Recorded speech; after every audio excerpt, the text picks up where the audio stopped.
నమస్కారం. నా పేరు డాక్టర్ పురు ధవన్ మరియు ఈ వీడియోలో మేము డయాలిసిస్ స్టెప్ గురించి మాట్లాడబోతున్నాము. దీనిని మీరు సోనా బాత్ అని కూడా చెప్పవచ్చు. దీనిని మీరు కోల్డ్ వాటర్ బాత్ అని కూడా కొనుగోలు చేయవచ్చు.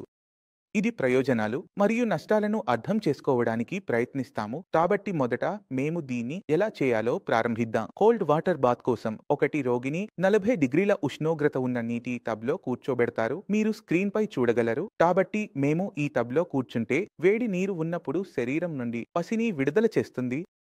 ఇప్పుడు పసిని విడుదల చేస్తే శరీరంలో ఉన్న ఉత్తమమైనవి కూడా బయటకు వస్తాయి. ఎందుకంటే మేము కొన్ని మార్గాల ద్వారా శరీరంలో ఉన్న ఉత్తమాలను బయటకు తీస్తాము. మూత్రం ద్వారా, పసిన ద్వారా మరియు మేము కూర్చునే మార్గం ద్వారా కూడా బయటకు తీస్తాము. మరియు గ్యాస్ మార్పిడి కూడా శ్వాస ద్వారా జరుగుతుంది. మేము వదిలినప్పుడు కార్బన్ డయాక్సైడ్ కూడా మా శరీరంలో నుండి పారిపోతుంది. ఇవి 45 మార్గాలు. వీటి వల్ల మేము మా శరీరంలో ఉన్న విషపూరిత పదార్థాలను బయటకు తీస్తున్నాము. కాబట్టి మేము పసిని విడుదల చేస్తున్నప్పుడు మాకు తెలుసు, మేము పసిని విడుదల చేస్తున్నప్పుడు మొదట ఏమి బయటకు వస్తుందో అది ద్రవం. రెండవది బయటకు వచ్చే విషయం ఉప్పు, ఎందుకంటే మా పసినం ఉప్పుగా ఉంటుంది. మూడవది మీరు బయటకు తీస్తున్నది యూరియా, మరియు యూరియా కారణంగా మా పసినం దుర్వాసనగా ఉంటుంది. కాబట్టి మేము హాట్ వాటర్ బాత్ గురించి మాట్లాడినప్పుడు శరీరంలో నుండి 3 ప్రధాన విషయాలు బయటకు వచ్చాయి: నీరు, ఉప్పు మరియు యూరియా. ఇప్పుడు మేము యూరియాను మరియు మూత్రాన్ని పోలిస్తే పసినాన్ని మరియు మూత్రంలోని యూరియాను పోల్చవచ్చు. కాబట్టి మేము చూస్తున్నాము, 10 యూరియన్ తీసుకుంటే మరియు 10 పసిని తీసుకుంటే పసినల్లో యూరియన్ 50 రెట్లు ఎక్కువగా బయటకు వస్తోంది. ఇది కిడ్నీ ఫిల్టరేషన్కు మంచి విషయం, ఎందుకంటే కిడ్నీ తక్కువగా పని చేయడం వల్ల శరీరంలో ఉన్న వ్యర్థాలు బయటకు రాలేదు. వాటిని మేము పసినం ద్వారా బయటకు తీస్తున్నాము. ఇప్పుడు ప్రశ్న ఇది: రోగి దీన్ని చికిత్సగా అర్థం చేసుకుంటే ఇది చికిత్స కాదు. ఇప్పుడు అర్థం చేసుకోవాల్సిన విషయం ఏమిటంటే, మీరు పసినం కూడా విడుదల చేస్తున్నా అందులో 50 రెట్లు ఎక్కువ యూరియా ఉన్న మీరు మూత్రం ద్వారా విడుదల చేసేంత మొత్తాన్ని పసినంలో విడుదల చేయలేరు. సరైన విషయం ఏమిటంటే, మీరు రోజులో 1.5 లీటర్లు లేదా 2 లీటర్లు సులభంగా మూత్రం చేస్తారు. కానీ అక్కడే పసినం విడుదల చేయాలి. 1.5 లేదా 2 లీటర్లు విడుదల చేయడానికి ఎంత కష్టపడాలో ఆలోచించండి. మేము 50 రెట్లు ఎక్కువ యూరియాను పరిగణనలోకి తీసుకుంటున్నా దాని పరిమాణం తక్కువగా ఉంది. మూత్రంలో యూరియా తక్కువగా ఉన్నా కానీ దాని పరిమాణం ఉంది. మీరు చూస్తే మొత్తం రోజులో యూరియా ఎక్కువగా ఎక్కడి నుండి వస్తుంది? అది మూత్రం, పసిలం కాదు. మొదటి తేడా మీకు అర్థమైంది. ఇప్పుడు కిడ్నీలు తక్కువగా పనిచేస్తున్నాయా అంటే యూరియా విడుదల చేయలేకపోతే ఈ పద్ధతి సరైనదా లేదా తప్పిదమా? కాబట్టి మీరు కేవలం యూరియా, నీరు, ఉప్పు విడుదల చేయాలనుకుంటే ఈ పద్ధతి మంచిది. వేడి నీటి టబ్లో కూర్చోవాలి. గంటలు కూర్చుంటే శరీరంలో నుండి 3 విషయాలు బయటకు వస్తాయి. మంచి విషయం ఏమిటంటే, రక్తంలో యూరియా పరిమాణం తగ్గితే మీరు పసినం విడుదల చేస్తున్నప్పుడు యూరియా శరీరంలో నుండి బయటకు వెళ్తోంది. కాబట్టి దీనివల్ల వచ్చే లక్షణాలలో కూడా ఉపశమనం వస్తుంది. ఇప్పుడు యూరియా వల్ల వచ్చే లక్షణాలు ఏమిటి? నోటి నుండి దుర్వాసన రావడం, వాంతి రావడం, శరీరంలో బరువు ఉండడం, శరీరంలో నొప్పి ఉండడం. అయితే యూరియా బయటకు వెళ్లడం ద్వారా మీకు ఈ అన్ని విషయాల్లో ఉపశమనం కనిపిస్తుంది. ఇప్పుడు ప్రశ్న ఇది: ఇలా చేయడం వల్ల మన శరీరం సరిగా అవుతుందా అంటే సమాధానం కాదు. మీరు కేవలం యూరియాను శరీరంలో నుండి బయటకు పంపించారు. పసిని విడుదల చేయడం ద్వారా కిడ్నీకి దీనితో ఎలాంటి ఉపశమనం ఉండదు. కిడ్నీ చెడుతున్నది, చెడుతూనే ఉంటుంది. మీ కిడ్నీ ఎందుకు చెడింది? అది మీకు తెలియకుండా చెడింది.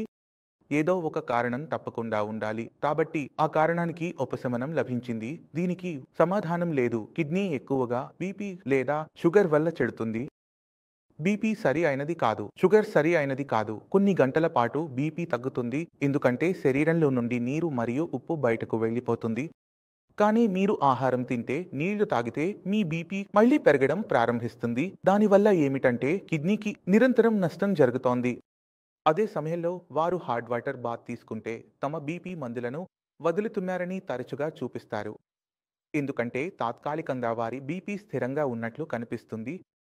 మనం మా మందులను వదిలిస్తే రాత్రి సమయంలో మా బీపీ పెరగడం ప్రారంభమవుతుందని తరచుగా చూస్తాము. కాబట్టి బీపీలో చాలా ఎక్కువ మార్పులు వస్తాయి, లేదా బీపీ చాలా ఎక్కువ లేదా తక్కువగా ఉంటుంది.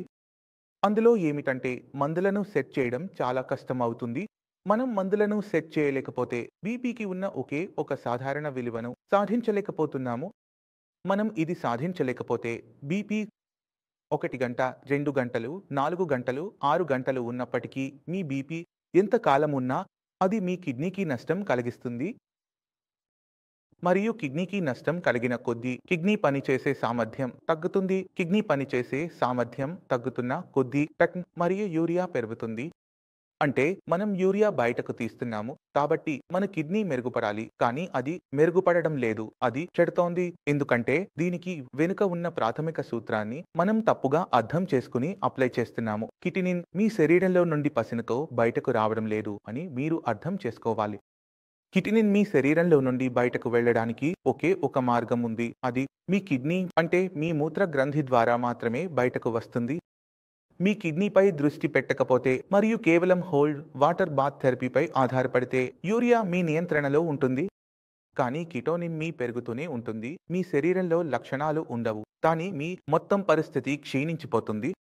ఇప్పుడు కట్నిన్ కూడా ఉత్తమ పదార్థం. మీరు యూరియాను నిర్వహించారు, కానీ కిటోనిన్ను నిర్వహించలేదు. ఇప్పుడు దీని నష్టం ఏమిటి? దాన్ని అర్థం చేసుకోవడానికి ప్రయత్నిస్తాము. ఇది శరీరంలో ఎంత పెరుగుతుందో అంటే అది మాంసపేశీలలో కండరాలు కలిగిస్తుంది. ఇప్పుడు మీ హార్ట్ ప్రతి సెకనుకు బీట్ చేస్తుంది, మొత్తం శరీరంలో రక్తాన్ని పంపుతోంది. ఇప్పుడు నేను మీ హార్ట్ మిషన్లో కండరాలు కలిగిస్తే ఏమి జరుగుతుంది? మీరు అనుభవించరు. మీరు పూర్తిగా ఏమీ అనుభవించకపోవచ్చు, కానీ ఏమి జరుగుతుందంటే మీకు హార్ట్ అటాక్ వచ్చే అవకాశం చాలా పెరుగుతుంది. ప్రేమలో వీడియోలో కండరాలు రావడం ప్రారంభమవుతుంది. కిడ్నీ స్థాయి 20, 22, 5గా ఉండవచ్చు, కానీ మీరు ఏమీ అనుభవించటం లేదు. అందువల్ల ఈ అన్ని విషయాలను మనం స్థాయిని పెరగనివ్వకూడదు. మనం కిడ్నీకి మరింత నష్టం కలిగించనివ్వకూడదు. అందువల్ల మనం పూర్తిగా బేసిక్స్కు వెళ్ళిపోతాము. దీన్ని మీ గురించి కూడా వినడం జరిగింది. మొదటి పని ఏమిటంటే మీ బీపీ, షుగర్ను నియంత్రణలోకి తీసుకురావాలి. ఒకసారి అది నియంత్రణలోకి వచ్చాక మీ అర్థం సమస్య ముగిసిపోతుంది. రెండవది, తరచుగా మనం యూట్యూబ్లో చూస్తున్నాము, ప్రజలు కిడ్నీ పునరుద్ధరించబడుతుందని చెబుతున్నారు. కానీ నిజమైన విషయం ఏమిటంటే కిడ్నీ ఎప్పుడూ పునరుద్ధరించలేరు. కిడ్నీ తన పనిచేసే సామర్థ్యాన్ని పెంచుకోవచ్చు. అందువల్ల ఒక వ్యక్తి తన కిడ్నీని మరొకరికి ఇచ్చినప్పుడు కిడ్నీ ఒకటి అయిపోతుంది, అయినా కిడ్నీ స్థాయి పెరగదు. ఎందుకు అంటే కిడ్నీ తన పనిచేసే సామర్థ్యాన్ని పెంచుకుంటుంది మరియు పనిచేసే సామర్థ్యాన్ని పెంచడానికి అది తన పరిమాణాన్ని కూడా పెంచుకుంటుంది. అందువల్ల కిడ్నీ యొక్క ఈ సామర్థ్యాన్ని మనం ప్రతి కిడ్నీ ఫిల్లో పేషెంట్లో ఉపయోగించాలి. తద్వారా వారు తమ పనిచేసే సామర్థ్యాన్ని పెంచుకుంటారు మరియు పనిచేసే సామర్థ్యం పెరిగినప్పుడు యూరియా తగ్గడం ప్రారంభమవుతుంది. నేను మీకు కొన్ని పేషెంట్లతో కలవాలని కోరుకుంటున్నాను. వారి నివేదికల ద్వారా మీకు చాలా స్పష్టంగా అవగాహన మరియు విషయాలను అర్థం చేసుకుని చేస్తే మాకు మంచి ప్రతిస్పందన లభిస్తుంది. అంటే హాట్ వాటర్ థెరపీ తప్పు కాదు, కానీ అది పేషెంట్ దానిపై ఆధారపడేంత ప్రయోజనకరమైనది కాదు. హాట్ వాటర్ థెరపీ శీతాకాలంలో చాలా మంచిది, ఎందుకంటే మాకు పసిడి రాదు. కానీ వేసవిలో హీట్ స్ట్రోక్ అవ్వడానికి అవకాశాలు ఎక్కువగా ఉంటాయి, కాబట్టి వేసవిలో దాన్ని చేయడం లేదు. అందువల్ల దాని ప్రయోజనాలు మరియు నష్టాలను అర్థం చేసుకుంటూ మేము ఏదైనా థెరపీ చేయాలి, మనం స్వయంగా చేయకుండా డాక్టర్ సహాయంతో చేయడం చాలా మంచిది. ఈ సందర్భంగా నేను మీతో ఈరోజు వీడ్కోలు తీసుకోవాలనుకుంటున్నాను. మరుసటి వీడియోలో కలుద్దాం. అప్పటి వరకు నమస్కారం.